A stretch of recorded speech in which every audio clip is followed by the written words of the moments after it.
Presidente Jorge Santiago Ramírez, honorable Cabildo de San Mateo Tlapiltepec, muchísimas gracias por recibirnos esa tarde, esa noche aquí en San Mateo Tlapiltepec.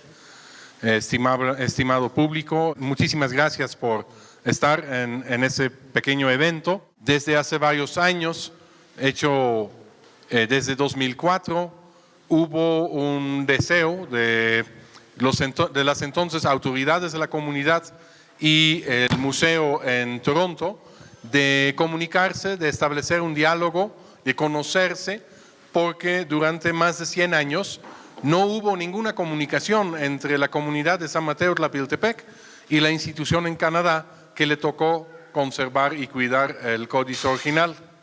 Entonces, desde 2004 se estableció un primer contacto por escrito y por varias razones pues no fue posible en aquellos años realizar la visita. Pero hace poco, por varias razones, se retomó el tema y hoy en día pues estamos con ustedes, yo representando la Biblioteca Juan de Córdoba en la ciudad de Oaxaca, más bien como el vínculo entre su comunidad de ustedes y las personas de Canadá que están a cargo del lienzo original. Entonces, en esa ocasión, pues por primera vez, pues está esa posibilidad de conocer quiénes están a cargo de ese documento. A la vez también la intención es hacer una entrega de algunas reproducciones y de un libro que tratan sobre el documento y a la vez también dar una pequeña explicación de qué se trata el documento. Tiene casi 100 años que el documento, por una serie de azares, terminó en la ciudad de Toronto, en Canadá. No fue el museo que lo sacó de la comunidad, fueron otras gentes antes, y después de haber pasado por varias manos, llegó finalmente a Canadá. Podríamos decir pues que es desafortunado que esos documentos ya no se conservan en las comunidades de origen.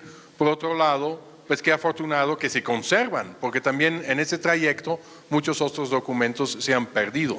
Creo que es importante que el Museo de Canadá tenía esa disposición también de hacer una visita. Ellos tienen ahí el documento desde hace muchos años, pero ninguna idea de cómo era la comunidad de donde venía. Es como tener un objeto y no saber de quién era, de dónde venía, no saber qué significa, digamos, y no saber si hay quizás todavía personas que están sintiendo una conexión con ese artefacto.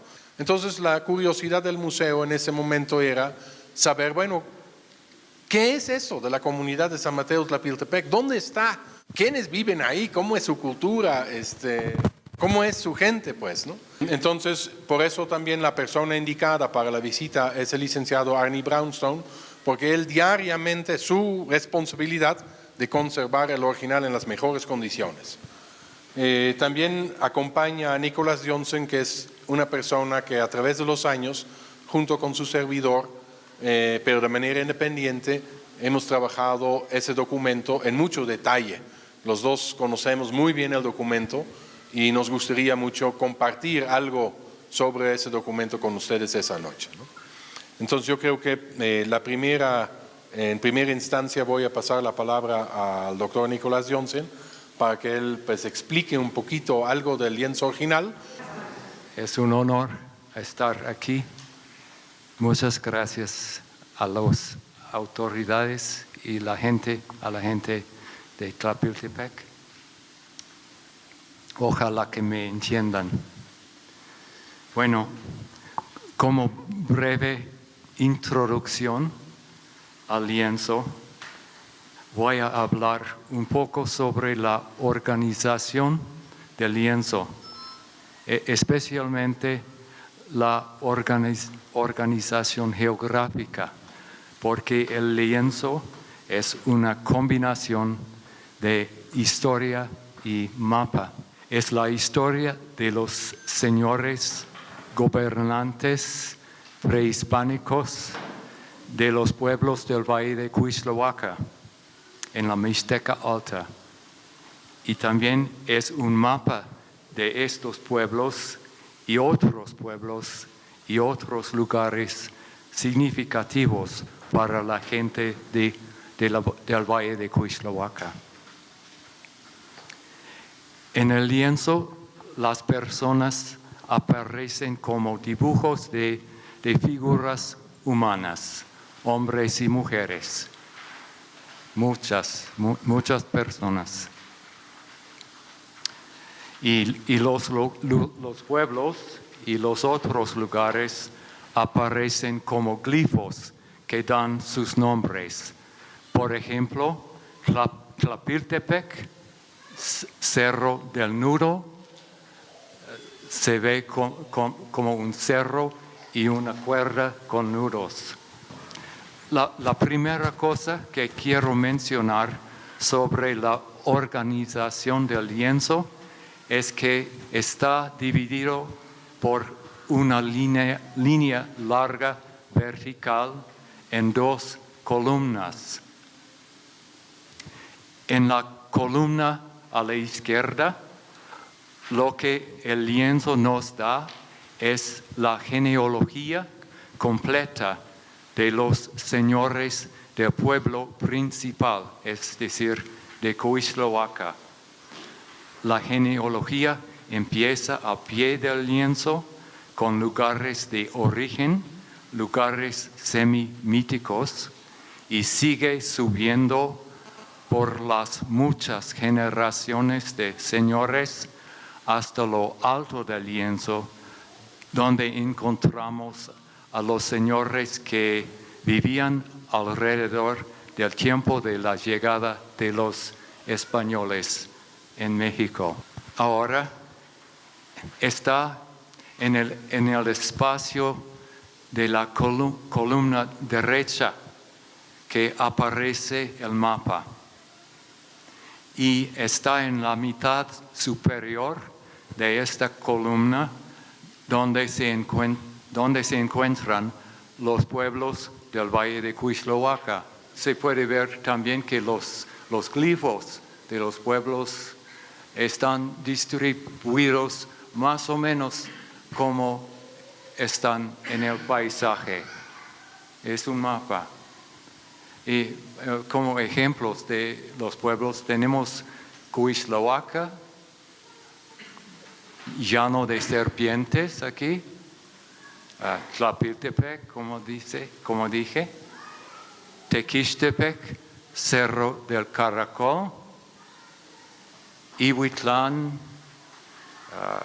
Tulancingo, Tepelmeme. También se ve otros lugares que no son pueblos, como Monteverde, que es la cumbre más notable en el paisaje del valle, y igualmente es un dibujo notable en la esquina superior derecha del lienzo. Así se ve que el mapa está orientada con el sur hacia arriba y el norte hacia abajo.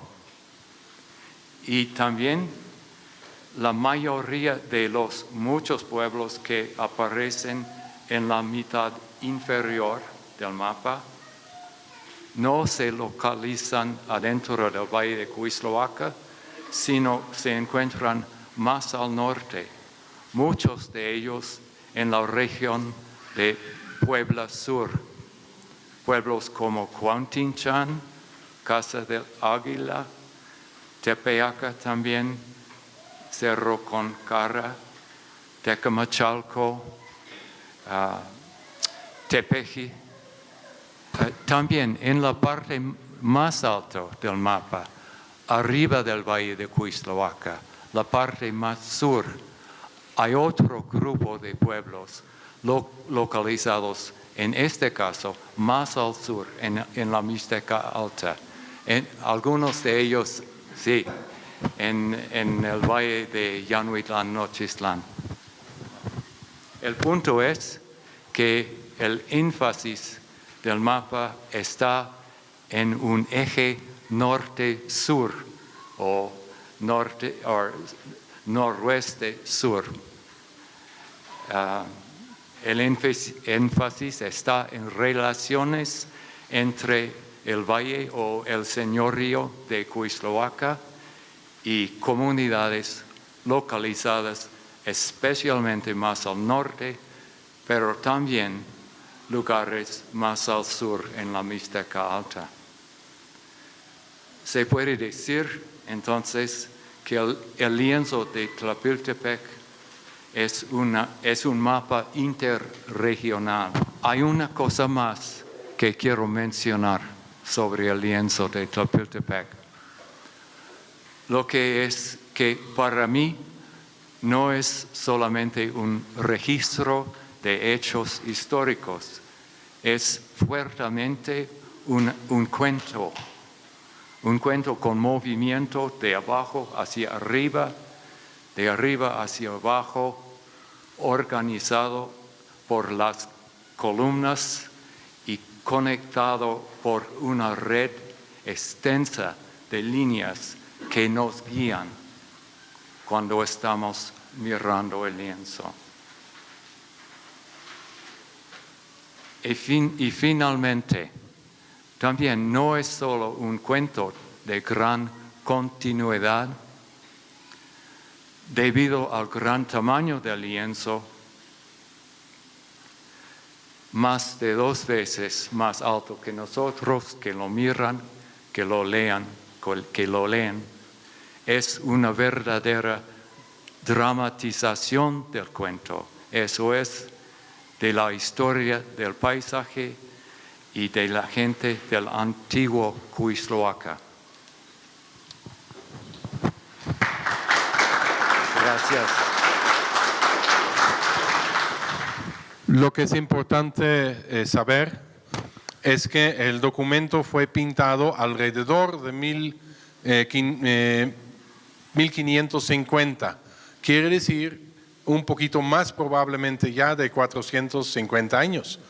En este caso de los últimos personajes representados aquí, van 450 años atrás en el pasado. Y en cuanto a los primeros, los más antiguos personajes representados, van 1000 años atrás en el pasado. O sea, esos personajes que aquí están dibujados vivieron en el siglo XI, o sea, por el año de 1060, 1080, pues, ¿no? Y ahorita pues estamos en 2015, o sea, casi 1000 años atrás que empieza esa historia de los reyes de Cuixtlahuaca. Y entonces a veces nos cuesta trabajo relacionarnos o entender esas historias tan antiguas de la región de Cuixtlahuaca. Pero por lo mismo no podemos entender por qué los estudiosos le dan tanto valor a esos documentos, porque es una manera de saber no nada más lo que nos recordamos hoy en día, pero saber cosas de un pasado lejísimos, hacia muchísimos años, y cómo era, por ejemplo, cómo eran las comunidades aquí. Eran señoríos que tenían una familia que reinaba, que gobernaba, que se pasaban los títulos como reyes, digamos, como reyes y reinas, y era bien importante que, por ejemplo, el rey se casara siempre con una reina, no se podía casar con un comunero, por ejemplo, porque ya se iba a perder ahí el prestigio del linaje, pues esa gente se consideraba distinto a la gente que trabajaba la tierra. Pero era la misma gente, obviamente, era la gente de aquí, nada más que algunos pues se sentían los reyes y los otros tenían que trabajar la tierra, pues, ¿no? Esas historias fueron hechos en los palacios y entonces nos hablan sobre todo de esas familias que gobernaban los pequeños reinados o los pequeños señoríos que existían en la Mixteca. En ese caso nos hablan de las familias que reinaban en ese gran valle de Cuixtlahuaca. Porque hoy en día hay muchos municipios independientes, pero en ese tiempo no era así. Todos los municipios estaban sujetos a la gran casa real de Cuixtlahuaca. Atonaltzin es un ejemplo de uno de esos reyes que gobernaba como 2, 3 generaciones antes de que se dio la conquista. O sea, él vivió hacia mediados del siglo XV. Vamos a decir que vivió por 1450, ¿no? Entonces hace más de 550 años atrás. Era el rey de todo el valle, lo que podemos abarcar con los ojos aquí, él lo gobernaba. desde Coixtlahuaca, ahí estaba su palacio. Y alrededor del año 1450 él se tenía que confrontar con los mexicas, los chilangos que vienen ahí de México DF, que querían dominar aquí. Pues claro que los oaxaqueños no se dejaban, y como Coixtlahuaca estaba en la frontera, pues tenía que defenderse. Le tocó defenderse contra los aztecas, luchó 4 años contra el dominio de los mexicas, pero en 1452 finalmente fue dominado, fue matado por Moctezuma. Moctezuma se llevó a su esposa a México, eso sí, pero Atonaltzin mismo tuvo que pagar con su vida. Ese famoso Atonaltzin que peleó contra los mexicas está sentado aquí. Este es Atonaltzin con su esposa. Y como podemos ver, es el último de esta familia, de ese linaje de gobernantes que se lee de abajo, los primeros fundadores, la siguiente generación, tercera generación, cuarta generación, etc. Y la última generación que gobernaba era Atonaltzin. Básicamente, ese tipo de documentos nos aclaran muchos de esos aspectos que consideramos quizás leyendas hoy, pero que sí eran personajes reales. O sea, el Atonaltzin no es nomás una leyenda, era un personaje que realmente era el rey aquí de la cuenca de Coixtlahuaca. Esta manera de dibujar es muy diferente a las letras que usamos hoy, porque las letras es algo que vino con la conquista. Fueron los españoles que trajeron letras, y antes los mixtecos y los chocholtecos pues escribían de otra manera, escribían con ese tipo de dibujos. Pero la información que ellos podían registrar también era muy preciso, o sea, esos dibujos no eran nada primitivo, era muy preciso, y de hecho registran con todos esos personajes, lugares, fechas, etcétera, registran muchos detalles de la historia larga de los señoríos en esa parte de Coixtlahuaca. Tan preciso que los que estudiamos esos documentos podemos escribir libros que más o menos analizan cómo eran los señoríos, cómo eran las comunidades en la cuenca de Coixtlahuaca en ese periodo, digamos los 400, 500 años antes de la llegada de los españoles, cómo eran las comunidades aquí, pues, ¿no? Esa manera de escribir la historia entonces se fue cambiando después de que llegaron las letras europeas. Poco a poco se fue dejando la pintura esta, y más se empezó a usar las letras, pero no para escribir el español. Las letras llegaron aquí a esa región para primero escribir el náhuatl, que era la lengua de los aztecas, y esa fue la primera lengua que se escribía aquí.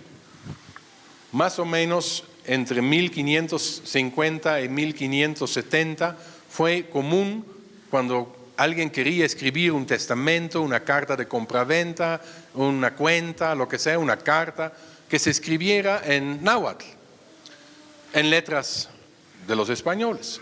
Después de 1570 empieza a ser común escribir en mixteco y en chocholteco. Ya empieza a ser como se empieza a dominar cómo escribir esas lenguas, y empieza a ser más común. Y no es hasta realmente reciente que se empieza aquí en la región, o sea, estamos hablando del siglo XVIII, que se empieza a escribir cada vez más en español. Pero durante muchos siglos la gente aquí no se comunicaba en español, y aunque ya estaban usando las letras españoles, los usaban para escribir sus propias lenguas y no el español. Pero al mismo tiempo que llegaron las letras, pues ya también llegaron muchos otros elementos. Por ejemplo, llegaron los nombres que hoy usamos, llegó la religión católica, por ejemplo, todos son elementos que llegaron con los españoles. Y podemos ver en el primer tema de los nombres, que los nombres prehispánicos son muy diferentes a los nombres de hoy. Los nombres más comunes en español, los tradicionales, son santos, apóstoles o reyes, ¿no? Entonces, Juan, Pedro son de santos y apóstoles, y Carlos pues es un rey, pues, ¿no? Entonces, santos, apóstoles y reyes eran de donde la gente sacaba sus nombres, pues hasta hoy, pues, ¿no? Ahorita ya hay nombres muy raros que sacan del extranjero, etcétera, pero tradicionalmente es María, Juanita, etcétera, o Carlos y Juan y Pedro, etcétera. Pero esos nombres no son los que usaban esta gente.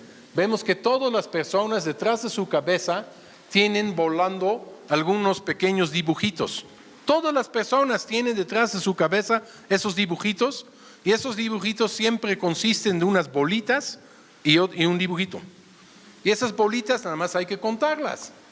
Por ejemplo, digamos aquí, ese señor tiene una bolita y un dibujo de una flor. Ese señor se llama Flor. Su esposa trae 7 bolitos y una serpiente. Bueno, se llama 7 serpientes. Y esos nombres suenan raro al día de hoy. Una señora que se llama 7 serpientes, pero esos son los nombres de los días en que nacieron.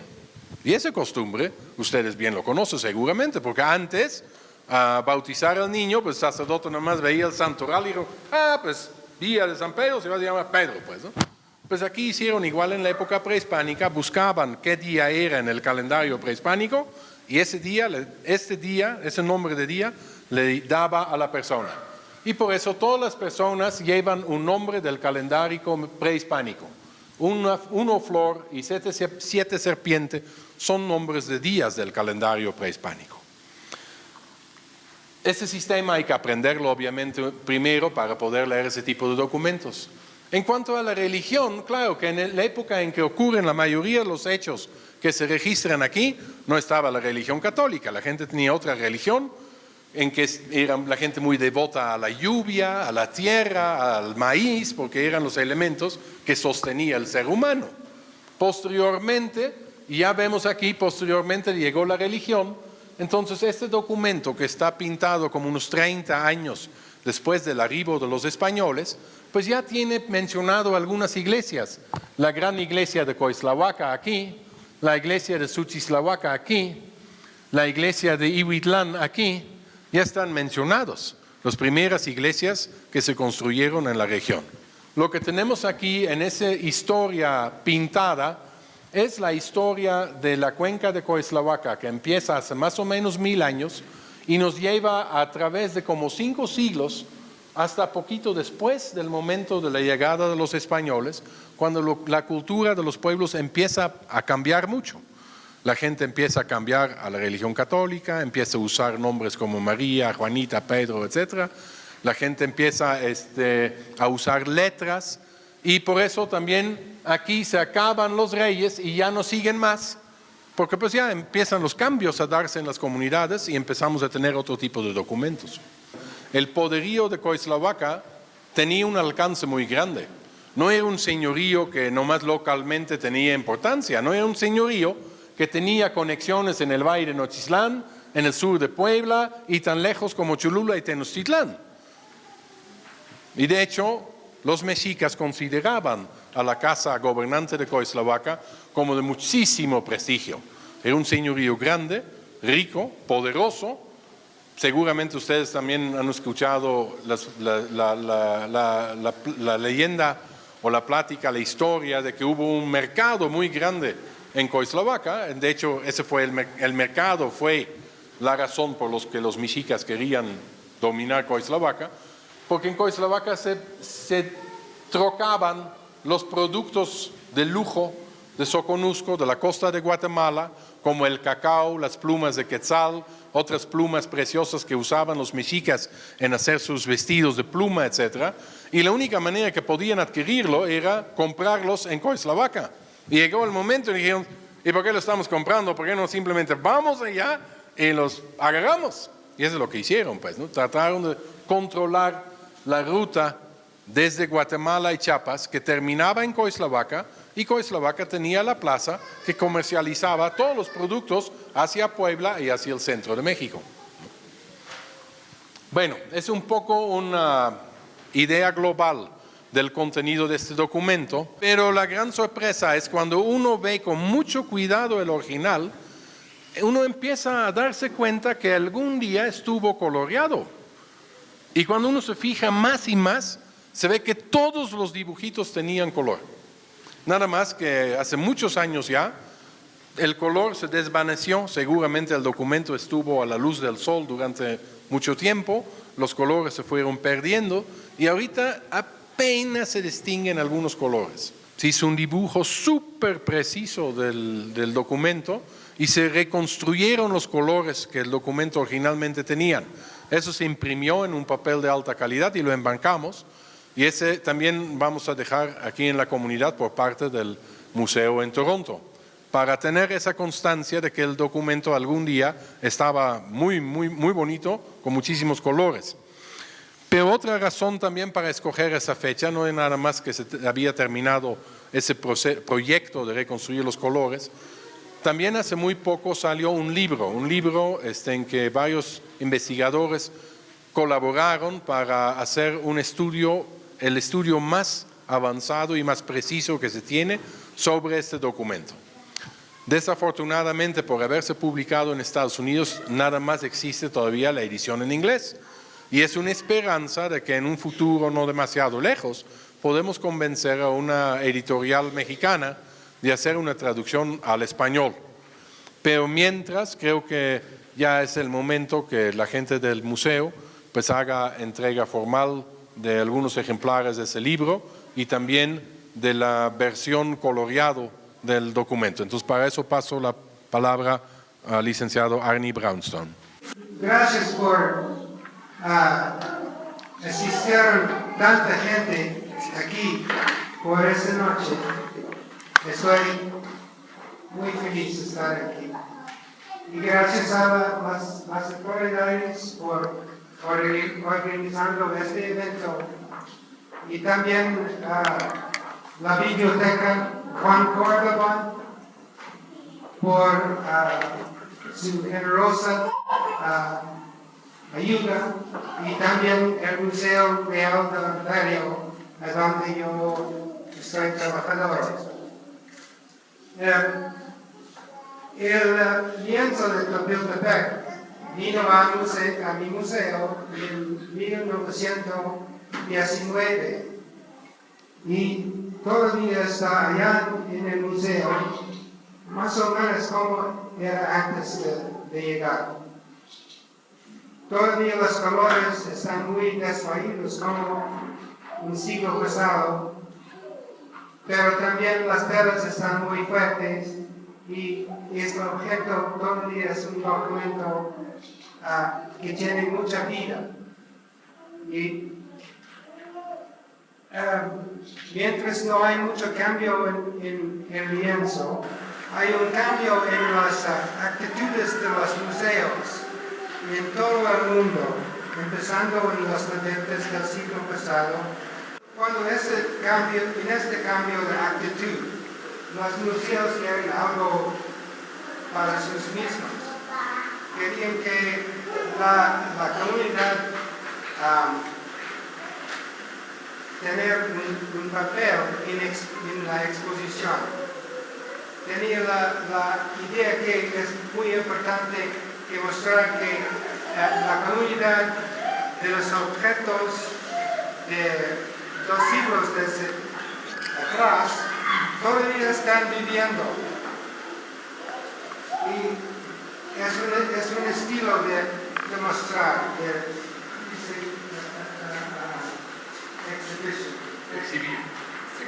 es un estilo de exhibir. Y ha cambiado desde cuando empecé en el museo. Estaba en el museo 40 años.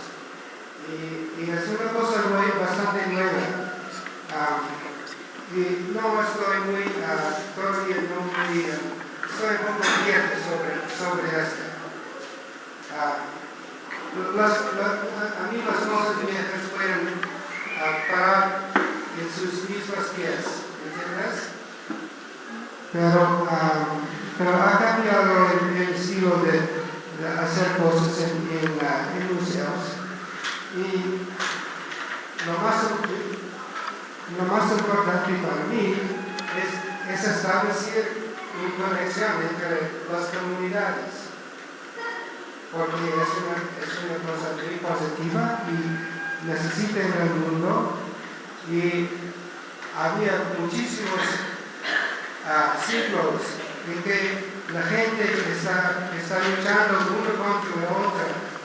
Y es una cosa, este cambio, creo, es un cambio afuera de la colonización que era antes.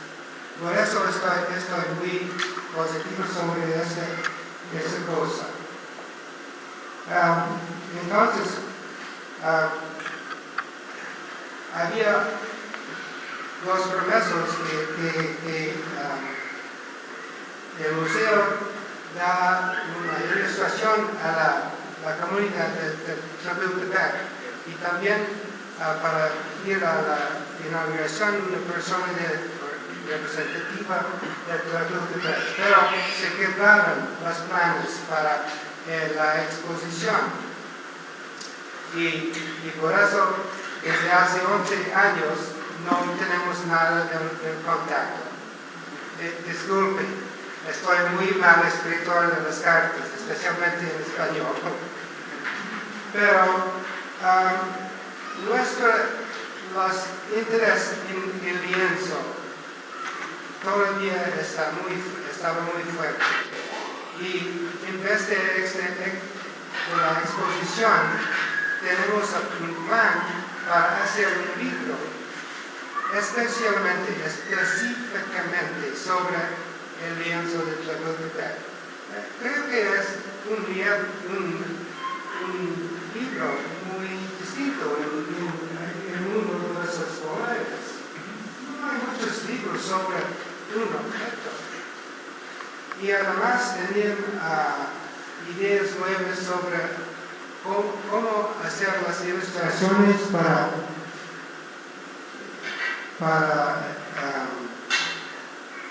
saber en más fondo, con más que tener más contacto el lienzo. Es muy difícil porque los colores están muy débiles y no se puede ver los detalles del lienzo. Y es una historia de muchos detalles y mucha información, y los detalles son muy importantes para conectar la narrativa de las historias.